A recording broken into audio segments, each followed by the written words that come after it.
যদি মনে হয় যে না আমি এইচএসসির পরেই যে কোনো অ্যাডমিশন টেস্টে দিলেও আমি চান্স পাইতে চাই, আর চান্স পাওয়ার প্যাটার্নটা কিন্তু এরকম, তোমরা খেয়াল করছো কিনা আমি জানি না, তোমাদের সিনিয়র ভাইয়া আপুদের থেকে খবর নিলে দেখতে পাবো যে চান্স পায় সব জায়গায় চান্স, যে রোল এক হয় সে কি ধর্মে খারাপ থাকে, সে কি সমাজে খারাপ থাকে, দেখবে সমাজ ধর্মে এগুলোতেও সে হাইস্ট মার্কস পায়, রাইট?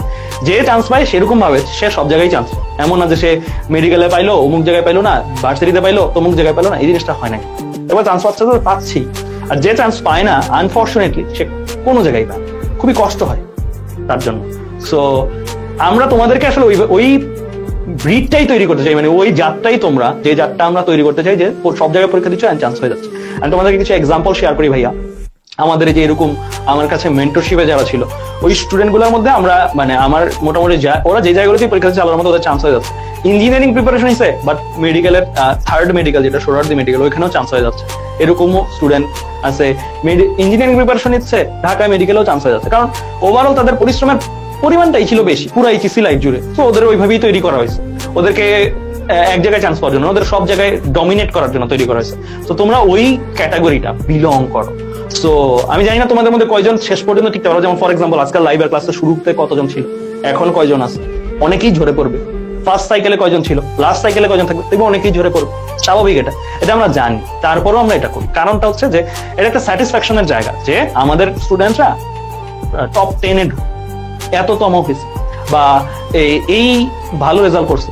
এন্ড এই স্টুডেন্ট গুলো থেকে আমরা টার্গেট করি যে শুধুমাত্র বুয়েটে চান্স পাওয়া না, টপ র্যাঙ্ক করা না, বাট অলসো এই স্টুডেন্টস গুলো সামনেও অনেক ভালো করবে। কারণ এটা স্যাটিসফ্যাকশন, ধরো আজকে থেকে 5-10 বছর পরে তোমরা আল্লাহর রহমতে কি 10 বছর পরে তোমরা মাইট বি কেউ গুগলে চাকরি করবা, কেউ অ্যামাজনে চাকরি করবা, আরো হয়তো ওই টাইমের গুগল ওই টাইমের জিনিসপত্র গুলাতে টপ মোস্ট পজিশন গুলাতে থাকবা, বা তোমরা মাইট বি বাংলাদেশের একদম টপ নচ পজিশন গুলাতে থাকবা।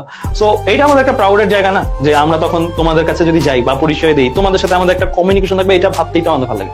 সো এর জন্য ভাইয়ারা এই পরিশ্রমটা করি এন্ড তোমাদেরকে এই পরিশ্রমটা করাই, এটার একটা গ্রেটার উদ্দেশ্য ভাইয়াদের আছে, ঠিক আছে?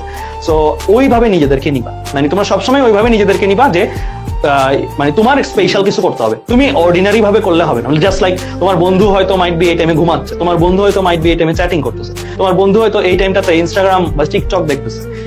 হ্যাঁ, সাময়িক রিক্রিয়েশন তোমার চেয়ে বেশি, তার অনেক বেশি। তুমি আর ফিল করতে হবে যে তুমি থাকে না রোজার সময় আমরা সংযম রাখি, রোজার সময় আমরা সংযম থাকবো। তো তোমার টাইমটা মনে করতে হবে যে পুরো টাইমটাই রোজা এই সেন্সে যে তুমি সংযম রাখবা, নিজের সংযত রাখবা অলওয়েজ।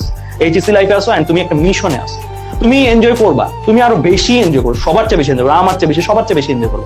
তুমি যেহেতু ভালো স্টুডেন্ট এন্ড পরিশ্রম করছো অনেক বেশি, তুমি যখন ধরো ফর এক্সাম্পল গুগলের লিড ইঞ্জিনিয়ার বা এরকম বড় বড় পজিশন গুলোতে যাবা, তখন তোমার এনজয়মেন্ট কি বাকি কেউ ধরা ছোঁয়ার কাছে থাকবে?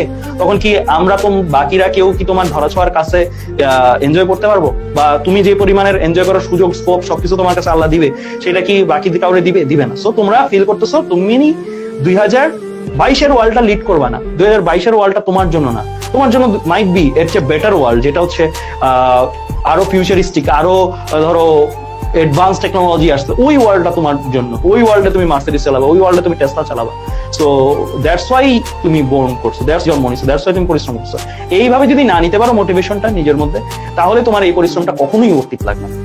অর্থিক লাগবে তখনই যে তুমি একটা গ্রেটার ড্রিম দেখো, নট লাইক সারা বছর থাকে না চাকরি করবো, সারা বছর কাজ করবো, নট লাইক তুমি এরকম ড্রিম দেখো না, তুমি একটু এক্সট্রাঅর্ডিনারি, তুমি 35-36 এজে রিটায়ার করবা এন্ড তোমার হাতে আল্লাহর মধ্যে দ্যাট মাচ ক্যাশ থাকবে, তোমার ফ্যামিলি, তোমার পরিবার পরিজন সবাইকে তুমি অ্যাকচুয়ালি হ্যাপি রাখতে পারো, সবাই প্রাউড করবে তোমাকে নিয়ে এন্ড সবাইকে তুমি পুরো ওয়ার্ল্ড ট্যুর দেওয়াতে পারো, তোমার আম্মু আব্বুকে এন্ড তোমার ফুল ফ্যামিলিকে, এন্ড তুমিও প্রত্যেকটা জায়গায় মানে তোমার বেসিক্যালি মানে লাইফটাকে তুমি অ্যাকচুয়ালি কি করতে পারবা যে দান করা থেকে শুরু করে সব জায়গা থেকে তুমি, তোমার এমন হবে না যে কোনো একটা জিনিস অ্যাকচুয়ালি প্রাইস ট্যাগ দেখে নিতে হচ্ছে, বা লাইক তুমি একটা ড্রিম দেখো বাট ওই ড্রিমটা তুমি ফুলফিল করতে পারছো। সো তোমার মধ্যে মোটামুটি ড্রিম ফুলফিল করার এভরি ক্যাপাসিটি থাকবে।